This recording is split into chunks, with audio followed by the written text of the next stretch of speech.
A few points. You know, when we talk about Lisa and recording the meeting minutes, she has to listen to a tape, whether it's an hour long or 3 hours long, to pull out the relevant information. So, you know, I think you refer to the length of the meeting is the length of time Lisa has to spend. To say that, you know, I think Romeo makes a good point. The length of the meeting is really what's driving the meeting minutes here more than anything else. If you have a 45-minute meeting with just a few items, well, they're going to be short. There's no question that. There's just nothing said. And then when you talk about, yeah, okay, well, I just lost my train of thought. that happens. Well, that was the only person that happened to. No, it happens to everybody. But you know, I think, yeah. Well, when we had a former supervisor in here and making comments, and then later on, I didn't say that, and you have minimum meeting minutes. Well, what is there that Ken McRae's recording to identify what actually was said? And you know, now if we have a camera here all the time, We've already said we're going to have the with an camera. audio backup, that eliminates some of that. But that became a problem in the last few years. You know, it just, I didn't say that. Well, yeah, you did. It's on Ken McRae's recording. So, you know, I think that, you know, we all get to be a little, we lose our train of thought when we get older, so. Yeah. You just did it. And memory, so this kind of backup, whether it's the minutes or something, it's necessary. Okay, you got a motion? It's fair. Yeah, we got All in favor, say aye. Aye. Opposed, no. Motion carried. Thank you. Cross that off. Move on. And probably just as one last follow-up on that, once we get this process in place and we actually have the video uploaded, then I would make a recommendation, we actually start destroying our audio Right. after the meeting minutes are adopted. Sure. And Okay. because that way there's no right to no request, they can just go online. Yeah. And we're not having to Sounds- provide people audio because the audio doesn't exist. Okay. So, Perhaps you better double check and make sure it is online first. well, that's what I'm saying, once it's published, Yeah, double check. And just a suggestion, you know, there are still people that do not have computers. Yeah, I know. But they can still get the minutes too. But they can go to the library Go to the too. library. Yeah. New business. yeah, unfortunately, it's not gonna make this like a quick meeting now. No. We had our pension working group meeting, and I think, I wanted to give a sense of perspective. So here is the pension file, if anybody wants to see the work that we've worked on at this point. And then here's the summary information with the recommended firm, as well as some principal information, kind of give, if anybody wants to see cost comparisons. Can I add something real quick while you're laying this out? Off the top of my head, Jill, I tried to figure out, and Chief, how many hours we probably each individually spent on this. I think it's fair to say we're well over 60 to 80 hours, probably, right? For you. No, at a minimum each. Oh, yeah. Well, at least for me, I'm probably way more than that. Because you dug it right. Because I dug in, I wanted to get a deeper dive understanding of pensions. Yeah. So, I mean, it's Yeah. fair to say it's probably at least 100 hours of work by each person on the board to go through this, so. So what I would like to do is just read the letter in its entirety, because it's only 3 pages, and it summarizes 9 months worth of work. So recommendation of a new pension provider and new actuarial service provider. On July 12, 2018, the pension working group met to complete interviews and make a recommendation to the Board of Supervisors. After over 9 months of work by township staff and the pension working group, it is recommended that the Board of Supervisors appoint the following firms: Univest Municipal Pension Services as a township pension provider, and Buyer Barber Company as the township actuarial provider. Following key dates for the selection process of the new pension and new actuarial providers was as follows. On November 17, 2017, requests for separate proposals for pension service and actuarial service were issued. Proposals were received on December 7, 2017. On February 22, 2018, a kickoff meeting with the pension working group to review and rank proposals received. On March 7, 2018, ranking of the pension firms and actuarial firms was completed by the pension working group. I actually do have a copy of it there, but to summarize it, our two recommended firms were also the ones that came at the top of the short list for pension and for actuarial. The interviews only confirmed the initial review and ranking. On April 17, 2018, a detailed review of the shortlisted firm proposals was completed. The pension working group met to develop the process for conducting interviews. The interview process was discussed at the April 19, 2018 Board of Supervisors meeting. It was agreed to interview the top 2 pension providers on the short list. And that was actually also recommended from our former auditor, who also recommended there was a big difference between number 1 and number 2, and then going to number 3. At that point, it was our best interest of time just to interview the top 2. On May 10th, we did a timeout. We met with Cornerstone Financial Management to look at alternatives to wholesale changes to the pension program by hiring a broker agent to work within Principal and act on behalf of the township. On May 30th, 2018, the pension work group met to refine the interview process utilizing the information that we had gained from Cornerstone Wealth Management. On June 19th, 2018, the pension interview started and Burmy Wealth was interviewed. On July 12th, 2018, the pension interviews were completed and Univest was interviewed.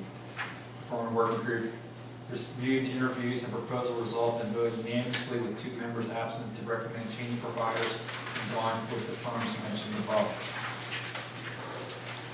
The 2 interviews of the top 2 pension providers combined with the proposal responses and the information gained from the May 10th meeting with Cornerstone Wealth Management were utilized in the process to recommend a pension and actuarial firm for consideration by the Board of Supervisors. 4 approaches were considered. The first approach was to remain with Principal Financial Advisors. This option was rejected by the pension working group. We determined, based off the selection process to date, the township needs to make changes to the pension plans for long-term better results. That was the primary reason, and better service, the secondary reason. The second option was to hire a broker agent to work for the township. We call that the Cornerstone Wealth process. This option was tabled by the pension working group. The pension working group determined this as a valid but not preferred option.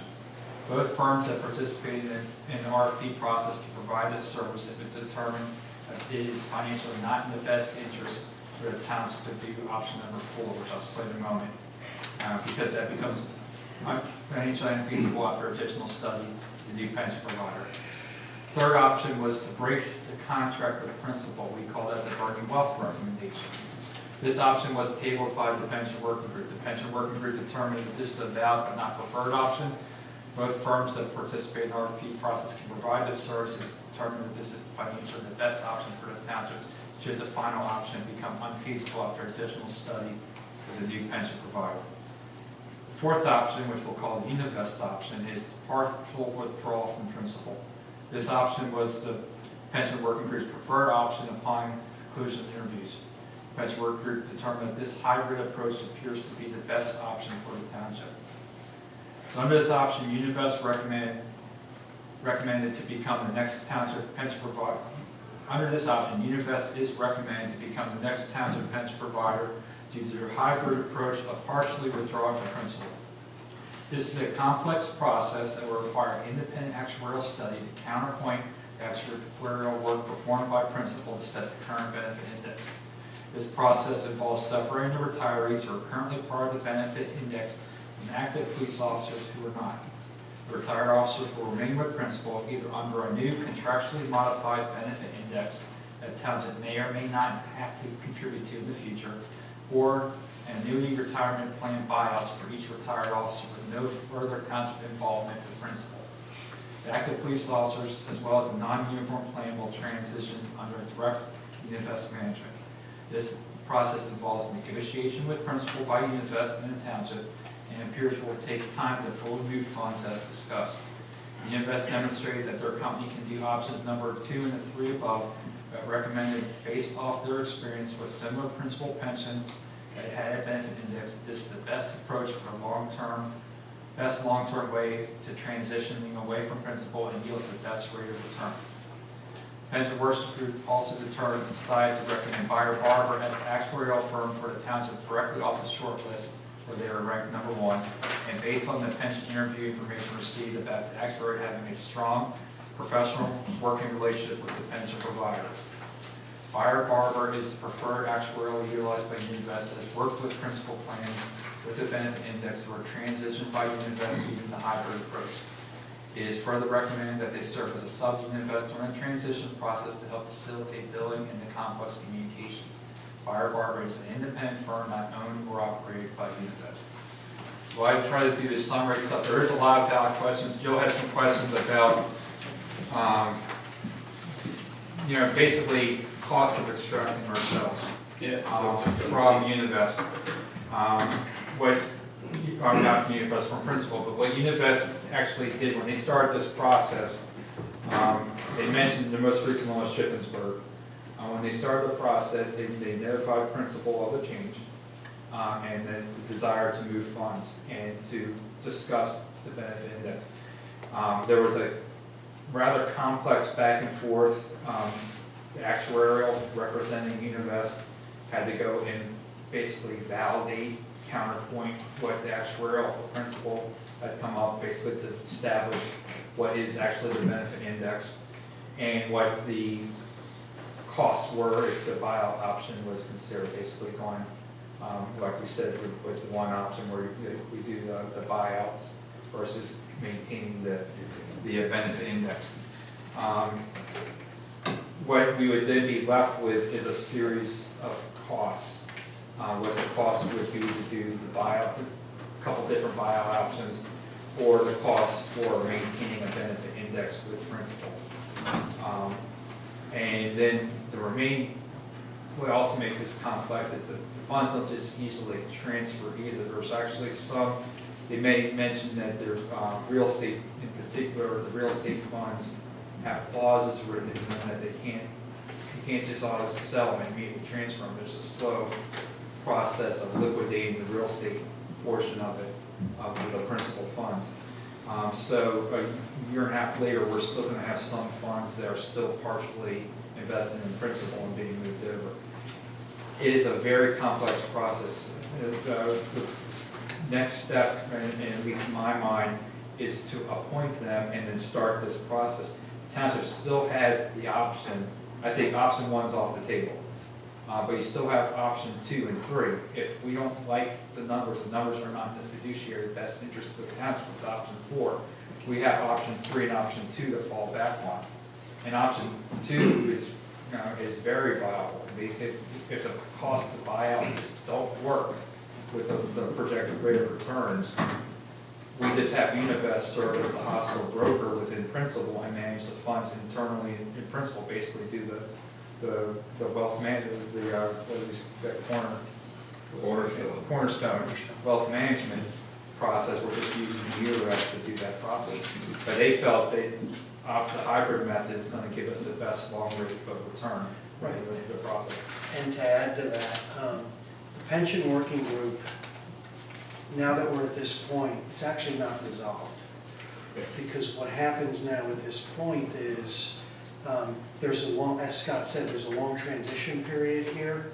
And Univest was very clear that what they need to do is sit with us as the pension working group now and discuss the financial pros and cons of doing these different methods after they do the actuarial studies, so they know exactly where the baselines are and where we are. And then we have to then go into making these decisions as to what's the best route to take. I mean, and Liz brought up points like maybe we should get costs, and Joe brought the same thing up, get some of the costs known. Yeah, I'd like to have cost number before I make a decision. Before making a decision, the counterpoint, what the group felt though, as we talked about this, was if we do that, we're basically not having Univest helping us with it. It means us working directly with the principal. The track record with the principal is they're already not timely. We're certainly not gonna be forthcoming with information to fire them at this point. So if we try to get those numbers, we're looking at going into 2019 before we would bring Univest on board. It is the feeling, it is a little bit of a leap of faith, but it is the feeling, recommendation of the board is we take the leap of faith, we bring Univest on board, and we start having Univest doing their job, Right. and basically asking questions that none of us would think of, because we don't do this for a living on a daily basis. Start asking the questions and extracting the information from principal, and utilizing their years of experience of breaking other principal contracts that they have at this point. And another concern we got is, and Univest stated this, but you can go into the markets, is the hockey stick of growth. We're at the very top of the hockey stick now, and at some point, there's gonna be a market correction. And the further up it goes, the deeper the correction's gonna be. And given that we could be a year out from still transferring funds, and the principal, our Univest is now stating that their advisors are stating that end of 2019, early 2020 is where they anticipate a correction could possibly occur. We're actually on a pretty tight time. We want to get funds transferred before we have the wild volatility of a market adjustment going on. And they gave examples of one municipality that timed it very poorly with the 2009 crash, where the bubble hit and they had just taken the money out on the one end, or they were in the process of taking it, and by the time the sell order came, it was down here, and they basically lost $500,000. Thank Yeah, it took them A week to do it. a week to do it, and in that time period, they lost $500,000 How much today? to execute, Where it's at. to execute the trade from when the time they ordered the trade to when they actually executed. Right. So the market's not that volatile now, where we have 1,000-point drops right now. So the time to start moving the fund is now, not 6 months from now or 9 months from now. There is a charge to pull the principal though. That's where That's where we have to see where that balance is after Yeah. we have Univest in terms of what are the cost impacts, and does it make And if sense? Univest becomes like Cornerstone, are their charges equal then? Well, that's where, again, we're gonna have to look at things. Like I said, the first step is really to get that first round of numbers and evaluate and see whether we can accept and see what the projected growth is gonna be and how that all ties in. And to give you, I'm gonna bring this up in this internal document because it is, again, it's public information. I think it's important to put in perspective. The investment return on the pensions from January 1 of 2018 to June 30th of 2018, as of right now, we are in the red by 0.08%, meaning we lost $9,715.85 with the way Principal has these pension plans structured. Okay? So that also gives you a sense of the urgency we need to do in terms of doing this. And on the principal side of things, you cannot look at past performance. You always hear them talk about it, but you can look at the philosophy behind past performance. And I think that's a valid thing to look at. And in full disclosure, and I want to get this on the record too, Univest is the pension provider for East Enfield Township. They've been there for over 15 years. East Enfield Township is very happy with them. When Univest was shortlisted and then interviewed, when the vote was occurring for that, I was the last person to vote, so that there was no bias or perception on my part with Univest being selected. I was deliberately not weighing in, not discussing through the interview process so that no one could make a claim that I was in any way acting as an agent of Univest. The working group made this decision, although I fully support it. I completely agree with that this Univest is the best fit for the township at this point, is a better fit than Burnywell. And let me step in here again, because I think it's very important to get this on the record also. What Scott just said, the chief was there at the meeting. Scott did not give his opinion on Univest until we all gave our opinions on Univest for that very reason. So he actually removed himself very well. But what's even more interesting about that is going into the Univest meeting, there were a number of us on the pension committee that we were not leaning towards Univest. We were actually leaning towards Bernie Wealth. Wasn't that right, Jill? And it was Bernie. Yeah, Bernie Wealth was the one that I was leaning towards because I liked how aggressive they were being in looking at this. But after the Univest meeting, I have to admit, it quickly fell, for me, it moved towards Univest. Yeah. Well, for me, I was at the meeting for Bernie Wealth. I liked Bernie Wealth until I saw their presentation when they came in. I was not impressed. I thought that it was too much of a cookie cutter. And plus, Bernie Wealth is very expensive. So I don't see any added value. Their fee is what, like 3 times higher than Univest. Unfortunately, I was not able to attend the meeting for Univest. But I heard, RC and I talked in great length after that. A lot of the things that I heard, I really did like about Univest. One of the things that Scott brought up that, in my experience, what I do professionally, we're always looking at numbers. My concern is we don't know the cost coming in. I'm concerned that we could come in like too high than what we expect. I guess maybe if we don't actually go with, it comes up with, it's just too expensive to get any money out of principal. What kind of financial obligation do we have with Univest? That would like calm some of my, Yeah, that's the beauty of it. The worst case scenario is Univest becomes a hostile broker within principal and gets the broker fee, which we're already paying principal. That's our worst case scenario. So but how much is the broker fee? Is it based off? it's whatever, it would be whatever is the contracted amount. Basically, principal has a part in the contract for the broker fee. This is according to the Cornerstone Wealth Management discussion. That fee would then be what Univest would use. It's so many basis points for so much value, and then when the value goes up, the basis points drops, it keeps, one goes up, the other one goes down. That's usually the way they work. And there will be, like I said, we're going to run numbers. There's going to be an MMO that we'll put that on the table too, because if there is a buyout of our retired officers, they're leaving 100% funded. Obviously, that then creates a shortfall for the active officers that are still on the plan. That's an MMO right there. So that is also one of the prospective costs. Reinvest made it very clear that the Bernie Wealth option of breaking the benefit index would be very hard to make up in the market rate of returns from their perspective. And that it's better to work with principal than to try and completely just break the contract in its entirety.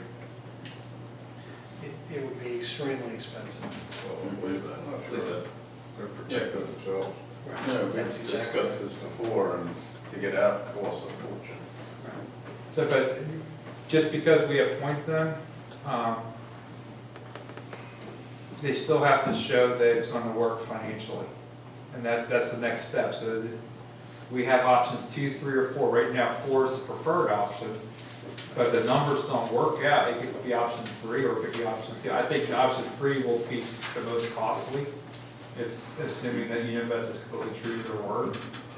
And so if option 4 doesn't work, then we bring them on as a hostile broker. We'll still get a better rate of return than having principal be the broker. Okay.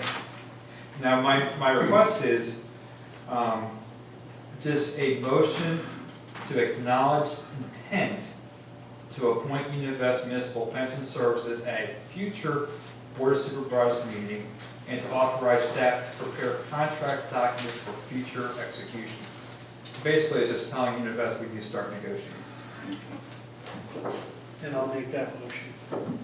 I'll second. Any questions or comments? All in favor, say aye. Aye. Opposed, no. Motion carried. Thank you all. Yeah, Thank you. it was a lot of time. Thanks, Jill. We're not, and we have a lot more time Oh, ahead I of us. know. Get out of the woods yet. No, not by a long shot.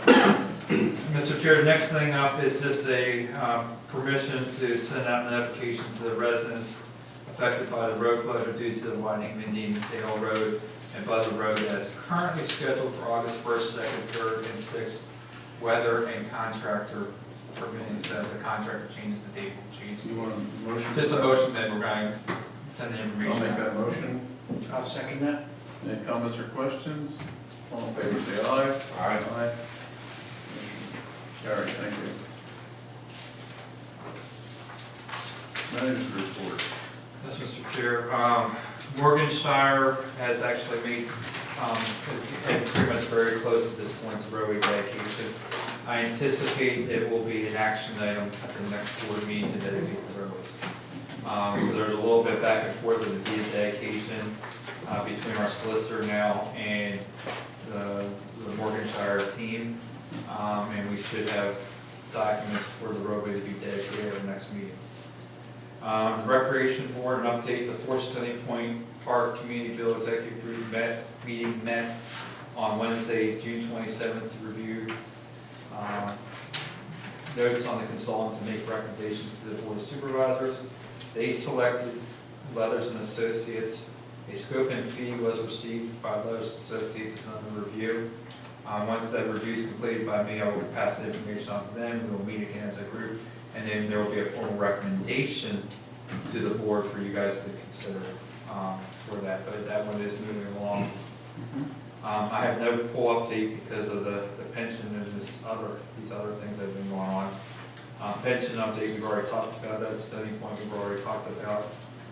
Key meetings that have occurred. There's a lot of meetings that have happened over the last month that have some significance to them.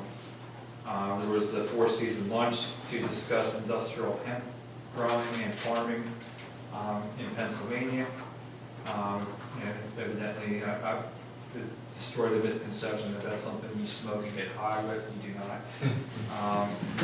So it does not have those ingredients, and it is something that is being seen as kind of an alternative to plastic fibers and stuff like that. And it's very, it is extensively grown in China, and we're looking at reestablishing it here. So your township got its name. Yeah, exactly what they did. On the 21st, we also met with Lancaster County Antiques and Garden Spot for alignment to resolve an agreement release issue that really involved Pepperidge Farms, and then I'll explain that in a minute. On July 9th, met with Land Studies, Becker, Engineering, and DEP to review on-site growing green application for Williamstown Park. That was a pretty good meeting. I'm mildly optimistic that we are going to get a grant, and that will really help the bottom line of the township. I did not know, I thought the growing greener grants were a 50% match. Growing green grants are 85-15, so it's only a 15% match. So we're talking about spending about $50,000 and getting around $350,000. Neither one of those numbers are quite right, but of dollars to get that much of work. At 70% of our MS4 obligation for the next 5 years will be knocked out with this one grant if we actually get it. So like I said, I'm mildly optimistic that we're going to get that because we're ahead of everybody else in terms of grants, and there's going to be a lot of growing greener grants next year. On the 11th, I met with Brenda Hinden to discuss stormwater flooding issues along Smokestown Road. Mr. Fry, you remember that was something that was raised to you about a year ago. I have not let that ball drop. There's been a lot of discussions with PennDOT and with homeowners along there. PennDOT pushed back saying that they will not do any swale work that's something our road crew can do. And so I did meet with Mrs. Hinden, I got another property owner that's immediately downstream. We can reestablish a swale and put pipes underneath those two driveways. That will resolve maybe half the flooding that's out there. The other half of the flooding, PennDOT's got to do. And basically, there's an upstream culvert that goes underneath Smokestown Road that's undersized, plus the approaches need to be cleaned out. It's a flowing stream, it's going underneath the PennDOT roadway, we don't have the jurisdiction. I took pictures, I got pictures from Mr. Smith that had reached out to you. I gave them the PennDOT, pushed back on them because they weren't really looking at it from the big picture that they really need to address the culvert. They kind of got quiet on me, and there will be some more follow-up about that, but realistically, we will help them out with the swale work, with the expectation that they do the culvert work. And we really don't want to deal with DEP permitting that goes with a flowing stream. And they really own that culvert, so that really needs to be penned up on that part of the work. If we do the culvert and we do the swale work, we will pretty much address that flood from. And then Mrs. Hinden was willing to give us a letter easement to do whatever along her frontage. I have not reached out yet to the property, I just got his contact information. On the 11th, there was also a telephone meeting with Burke's Homes to discuss the calling of the bonds for Heatherwood and their change of position about constructing a portion of Firethorn Drive from the previous phase 2 work that they originally agreed to, but now wish the bonding company to pay for instead. So we're in a little complex situation of finger pointing.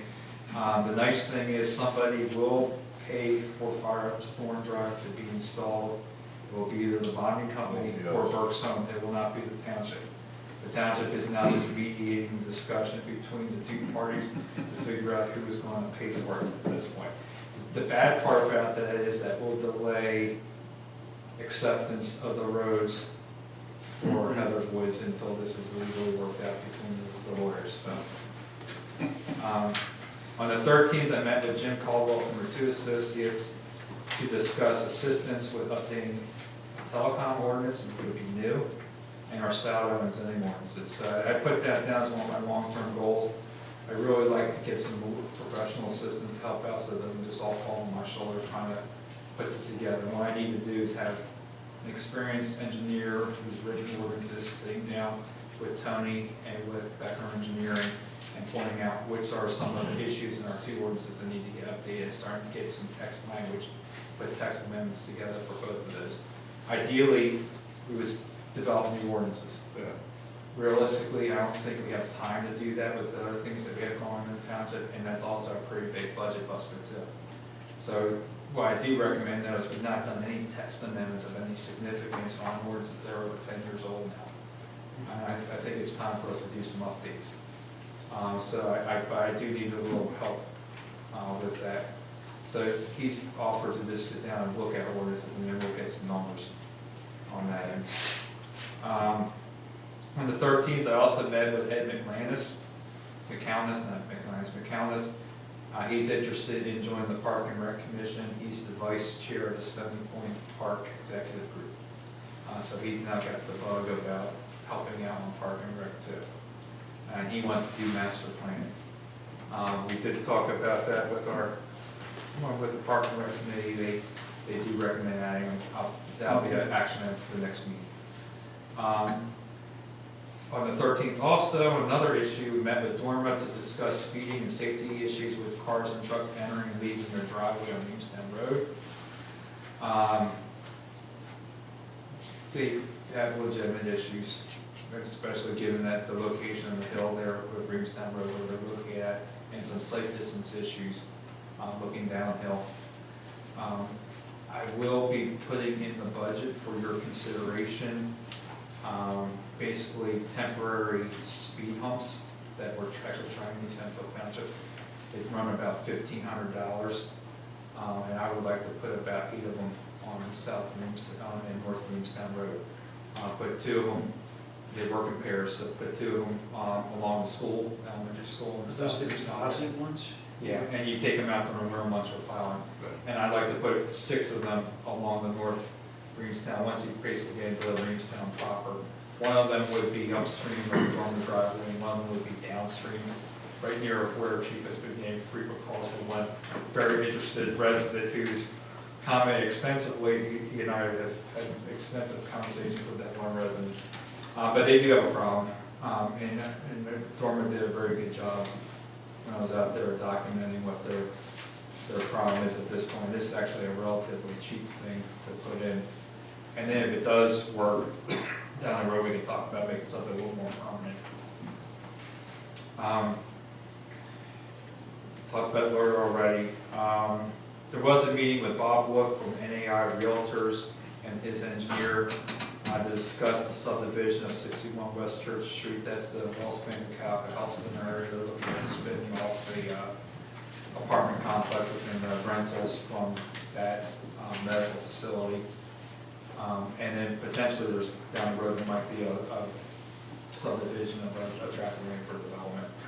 But this is just basically purely just cleaning up property lines at this point.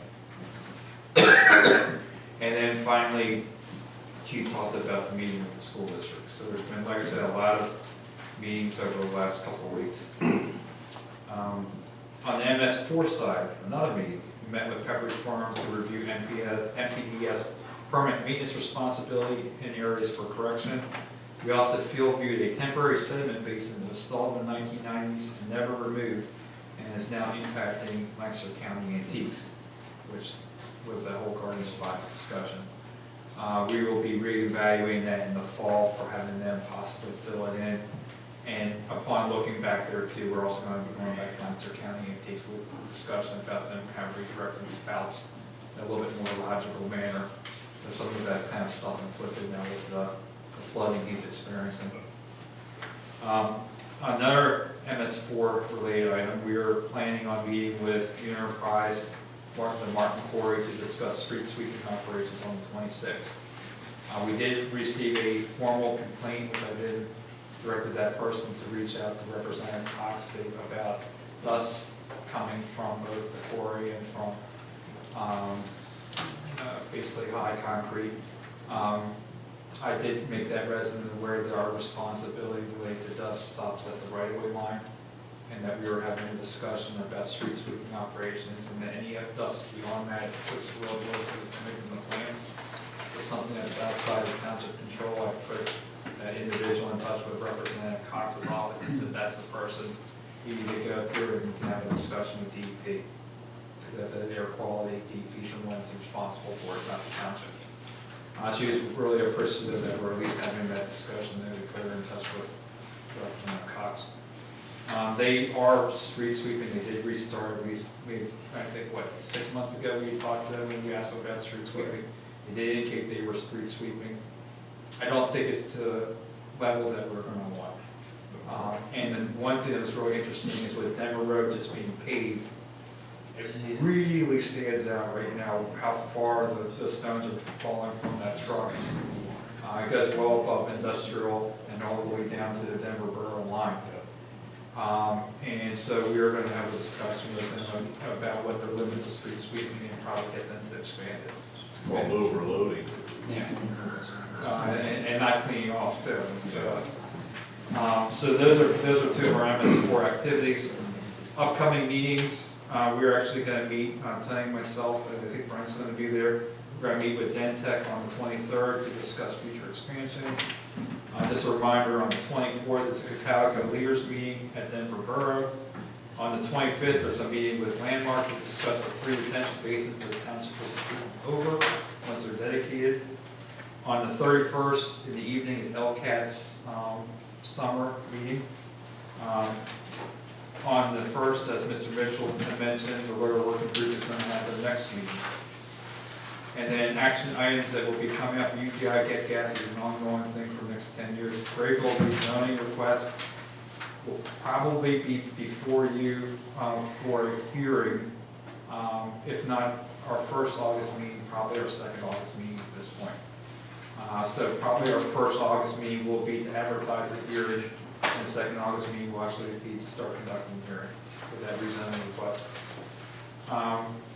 We're going to have a lot of follow-up with the Heatherwoods now with the bonding company with the change of what was going benefits. So there's going to be a lot of continued discussion with that. There will be a meeting in the next 2 weeks set up with Stony Park Community Executive Group to discuss a letters proposal. Like I said, there's going to be an EMS working group meeting follow-up, and there's some work that needs to occur next week there. And like I talked about in the policy discussion about looking at our ordinances, that's where those are two working on. So with that, that concludes my report. Thank you. Thanks, Scott. Thank you. Question for you, Scott, there. Getting back to this Heller Woods, how much teeth can you put into that? If they're gonna hash that out with the bonding company, you know, they're up there, they're selling some houses now. All right. The deal was, you know, you finish what you got before you start, so how much teeth can you put in on that to get that resolved? Well, in neither case is the township paying for this. That's the kind of the nice position we're in right now. Unfortunately, when things go legal, you're no longer, the teeth actually go away once things go legal. Now you're kind of at the mercy of the courts and doing the suit process. So our goal right now is not to have it go legal, to have some sort of working compromise. The compromise right now is Berks pays half, the bonding company pays half. That's what's been proposed to both parties. We're waiting to hear back from both parties. So it's a Mexican standoff. A little bit. If it goes legal, that's actually a bad thing at this point from a timeline perspective. So we're hoping to have a amicable compromise between both parties and not have to sue both of them. So, Okay, all right, thanks. Okay, thank you, Scott. Public comment that was on non-agenda items? If I may, Mr. Chair, I'd like to present something to the Board of Supervisors. Yeah.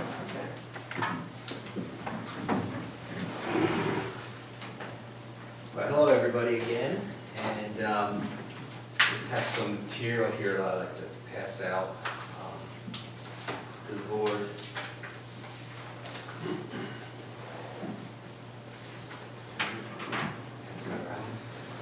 So, this past Thursday evening, I came home from work, and this is what I found in front of my house.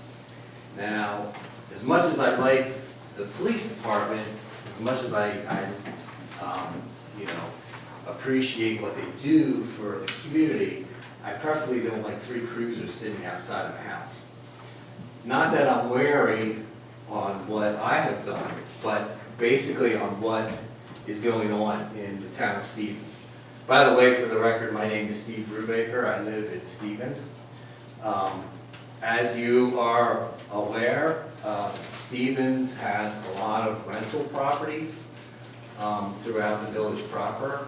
I've been a homeowner there for 14 years.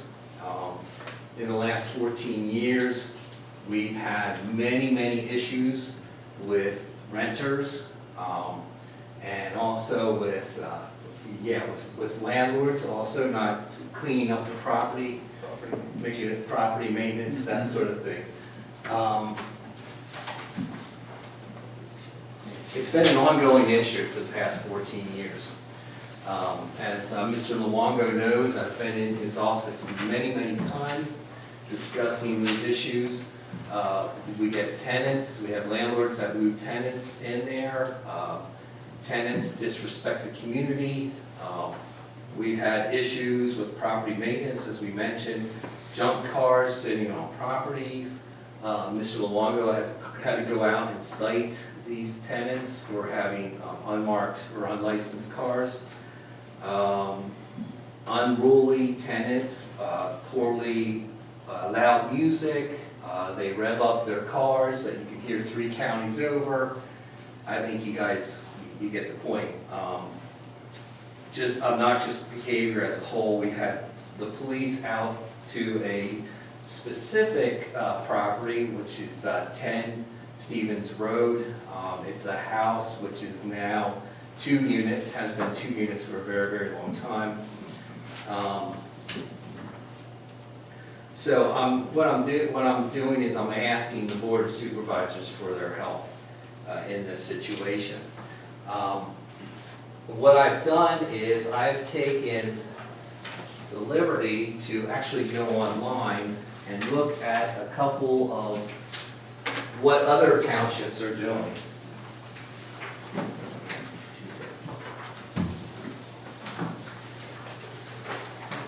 And I have several copies here of what other townships are doing. Mr. Luongo is aware too. To try to temper unruly behavior. And many townships are, what they're doing is they're going to what's called a rental housing ordinance, where they're keeping the landlords accountable for their tenants. The one that I passed out to you is Brick Township, which is in New Jersey.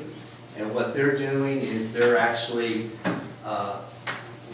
going against the landlords and giving them, having the landlords pony up the bond for, I think it's 2 violations in a 2-year period.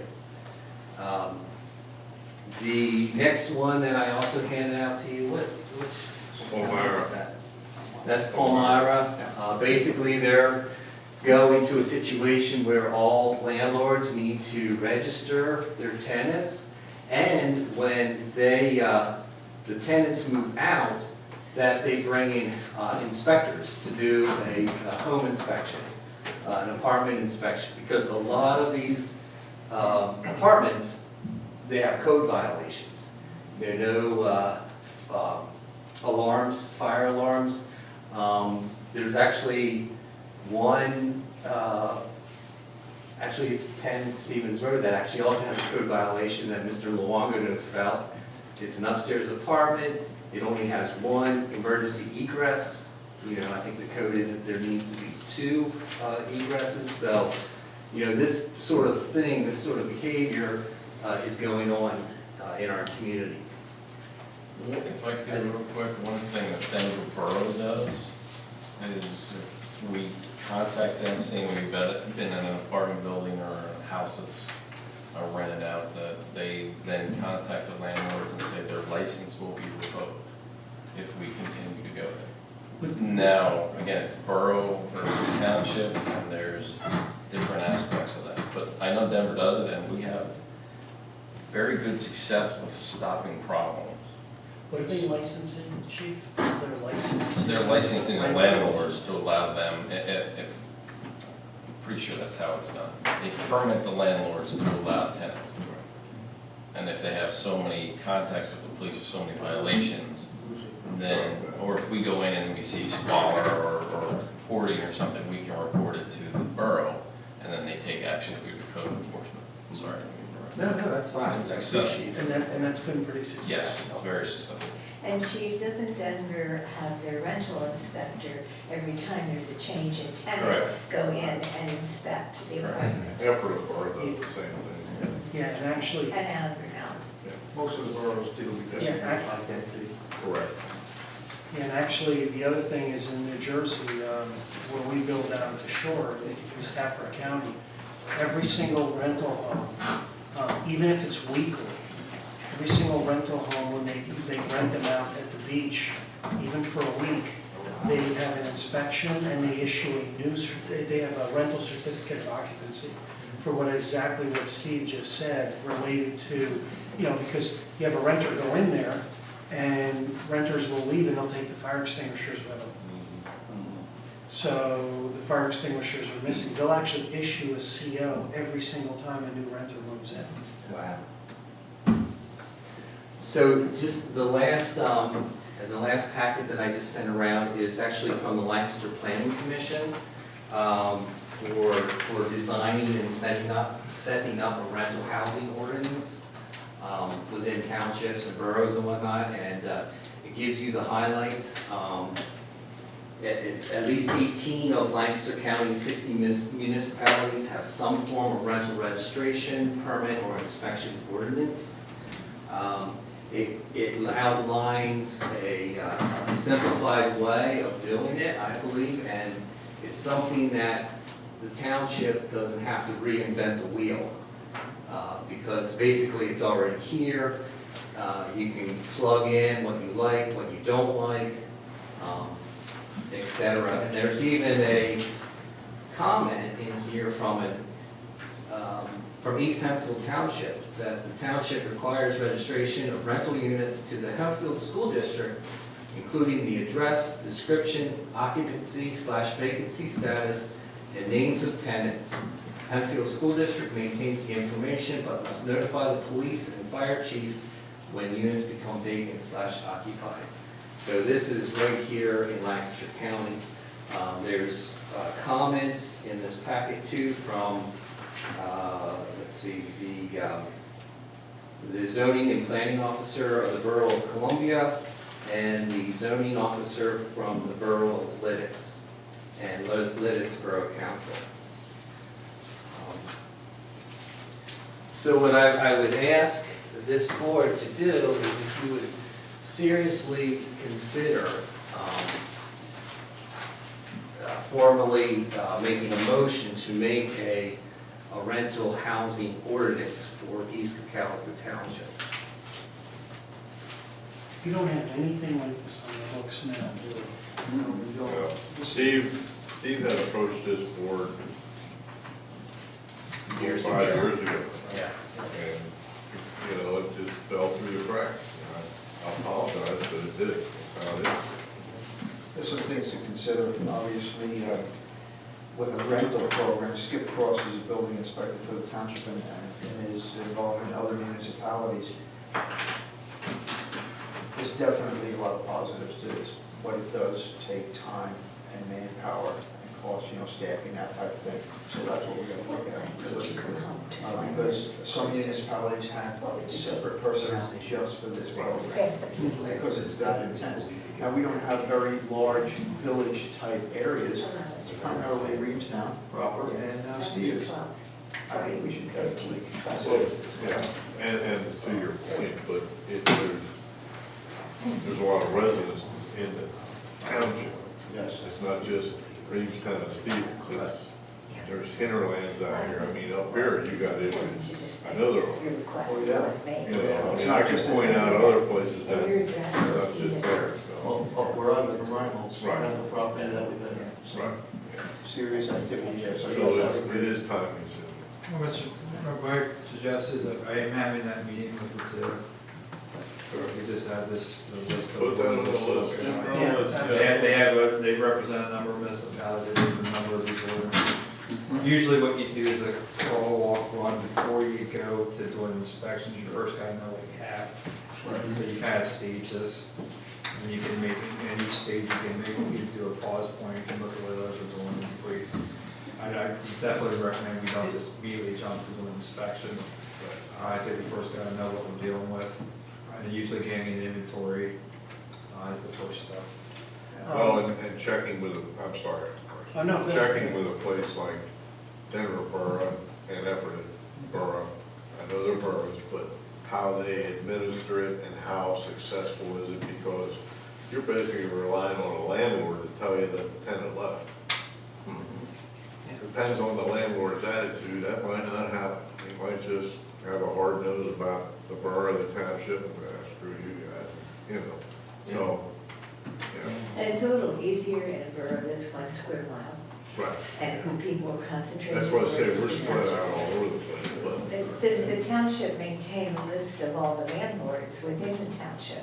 You mean, East Now. Cocalico, no. No. No, we have not. Because that's one thing Well, I they're a tax know map, and Denver that's it. Fire Company Right. does. They get the list from Mike Hessian, and they send out solicitation letters for the volunteer fire companies.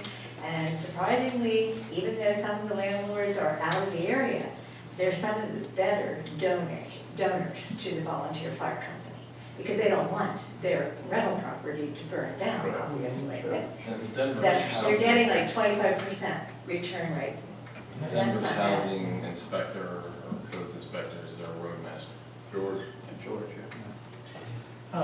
Let me ask, what I was gonna ask is, Steve, would you be willing to help Scott out in terms of where he might need a little help pulling this together or be involved in that? Absolutely, sure.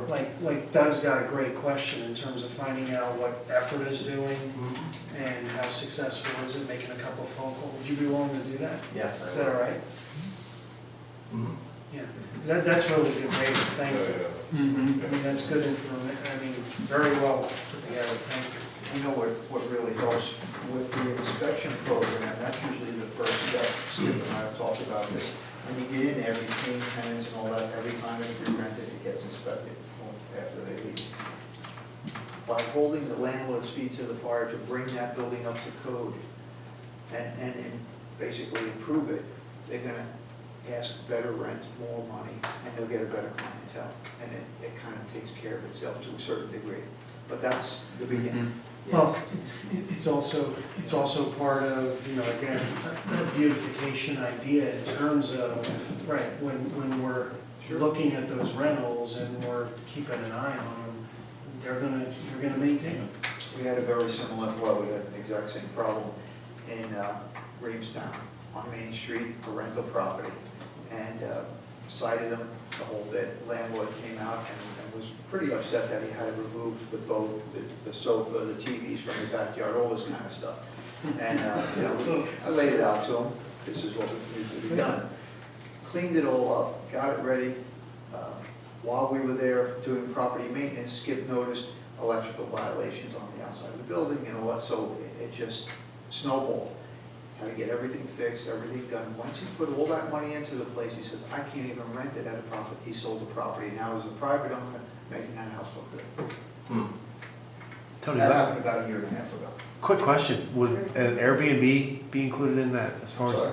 would the Airbnb be included in that as far as, Technically, it's a rental. that's what I'm getting at. Yeah, we had that discussion in zoning where that falls in, and, Correct. you know, it comes down to all the inspection costs, Yeah. and who wants to deal with that, with a quick turnover in renters in that situation. Yeah. How often do you have to inspect it? It just opens up a can of worms with a lot of questions.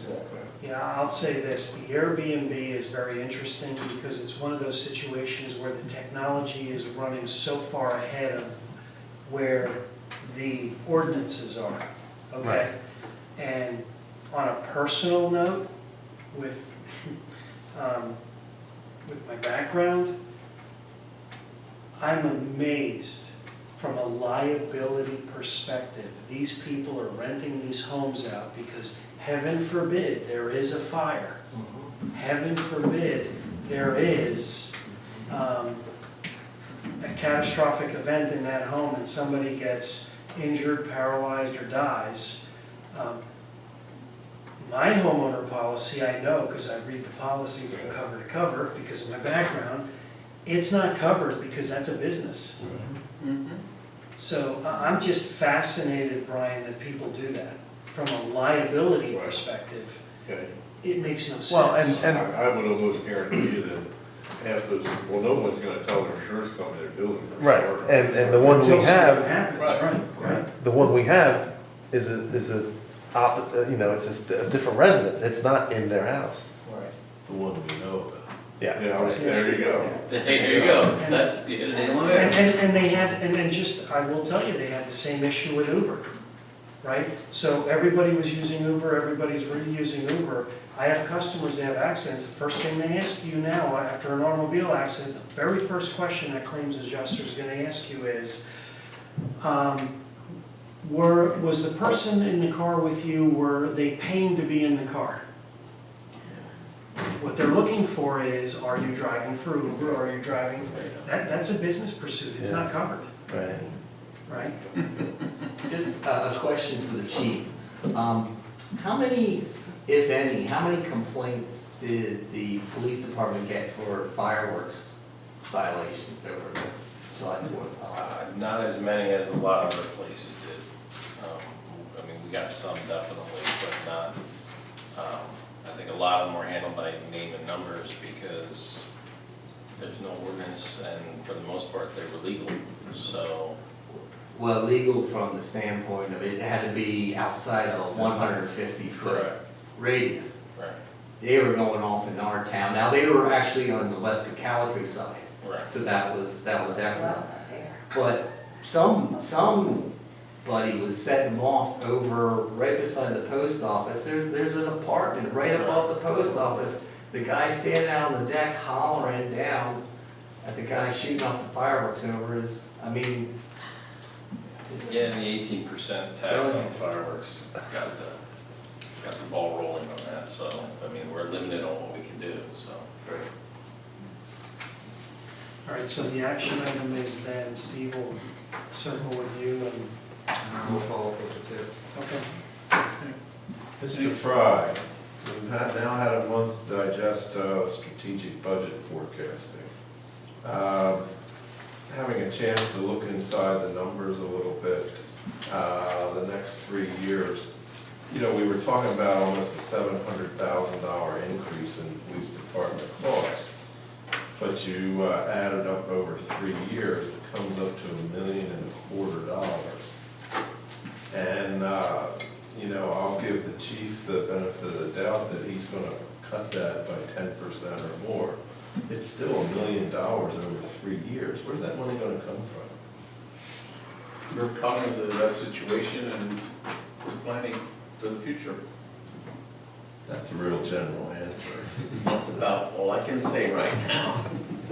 What comes to mind is what I brought up earlier, the Denver Borough contract. It seems like with a 3.5% escalator from year to year, it's not anywhere near keeping up with the costs the department is generating. Looking back now, was that a mistake, setting that contract up that way? Because it really doesn't even, before you ever even talk about pension problems. Depends how you look at it. Well, enlighten me, please. I knew what Denver could afford. Personally speaking, I knew what Denver could afford. So to have a quality of police service that I personally wanted in our township, I agreed with what Denver, the proposal with Denver. How can you look at that in any other way than we are subsidizing coverage for them? You can say it, we're subsidizing coverage for them, but it's also giving us better coverage for our citizens in our township. Well, you know, when you're talking small numbers, it's one thing, but now they've escalated significantly, and there's really no pension help in that, is there, or am I missing something? The officers that we have because of Denver is helping. We get state aid plus what they give into the pension, which has helped some. But is it keeping up with these kind of increases? But those increases are budget forecasts. Yeah, they're only forecasts, so, Right? yeah. Well, that's why I gave him the benefit of the doubt that he's gonna find some savings there and not hit the numbers that are forecast. I was asked to come up with a wish list, Okay? and my wish list wasn't the minimum, because that's not what a wish list is. Yeah. A wish list is what you put out that you want. And as an administrator in a police department, and I'm told to come up with a number or what I would project I would want, it's going to be more than probably what's gonna come down. So I don't think it's just gonna be me that's gonna cut that number. I think it's gonna be this whole group here during the budget discussions. And then I have to sit there and I have to defend things that I'm asking for and defend things that may get cut and agree with them or disagree, but that's the way the world works budget-wise. Right. There are things you can get and there are things you can't get. I wish I could have, you know, a brand new car for each officer every day, but that's not happening. Right. So I think that's where we stand on that, where we're going to use fiscal responsibility in every sense of the word. But again, give me your wish list, and I put it down on paper. I wasn't shy about it. It would be interesting to know what is the mandatory minimum, I guess would be my description in that year-to-year increase that really is not negotiable or anything. It's there and it's gotta be hit. I mean, we've been working with equipment in some regards, and then we make it work. Sure, I wish I could have new MVRs for the computers. I just put it in my report that I had the gentleman, the salesperson from L3 in my office the other week, and he gave me a proposal for $49,000 to replace cameras in the cars that are 10 years old. And he looked at our SD cards and said, I haven't seen those in 5 years in other departments. So we are functioning, we are doing our job, and we are making it work. So my wish list would be $49,000 for new cameras. That's not gonna happen in one shot.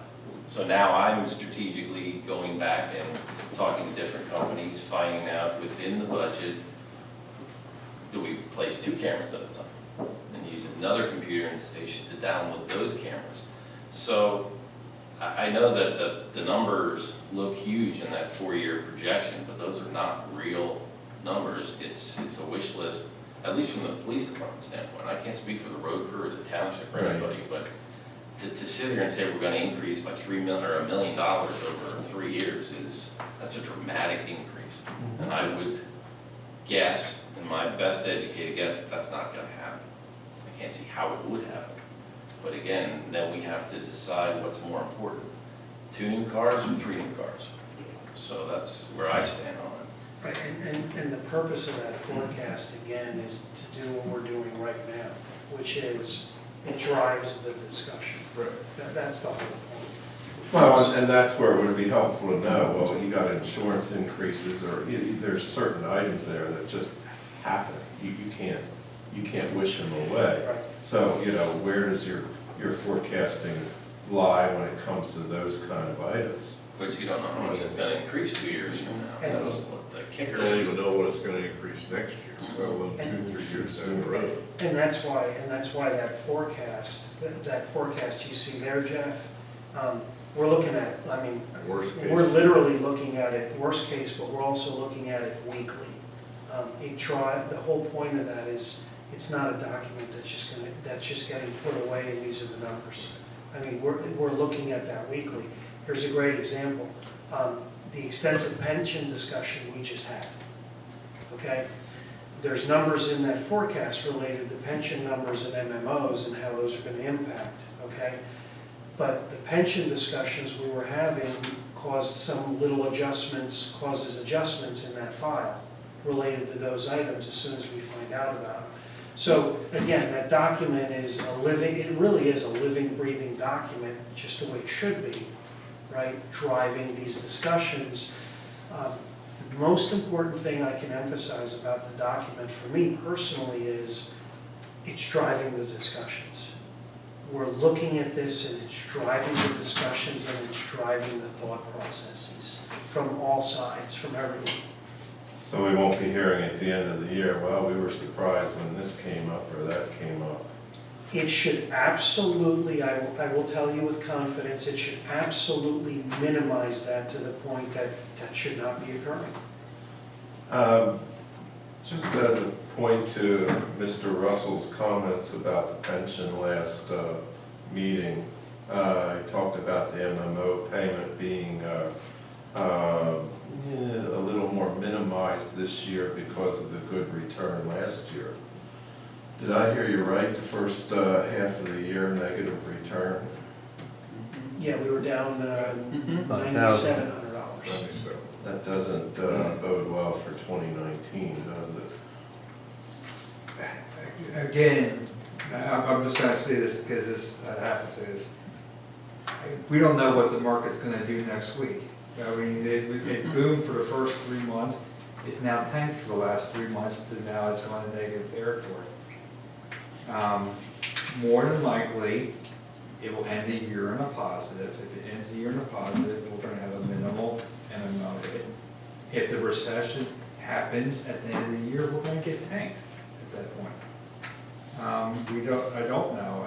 Right now, the best we're hearing is end of 2019, 2020, but that doesn't make the expert saying that a genius and it's going to happen.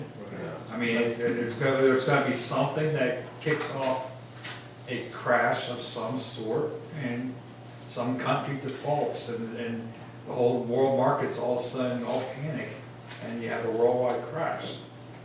I can't predict when that's going to occur. Right now, I think my best look at it is we're going to have a minimal hit because we did have a 13% rate of return in 2017, and if it ends the year in the positive and gets it to the equivalent of a 7% for a 2-year period of time, we're doing pretty okay. That's right. Are you betting personally that will happen?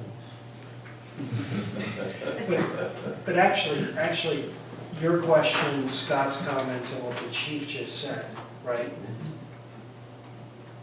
That's why that file, we have to look at it, just like the chief said.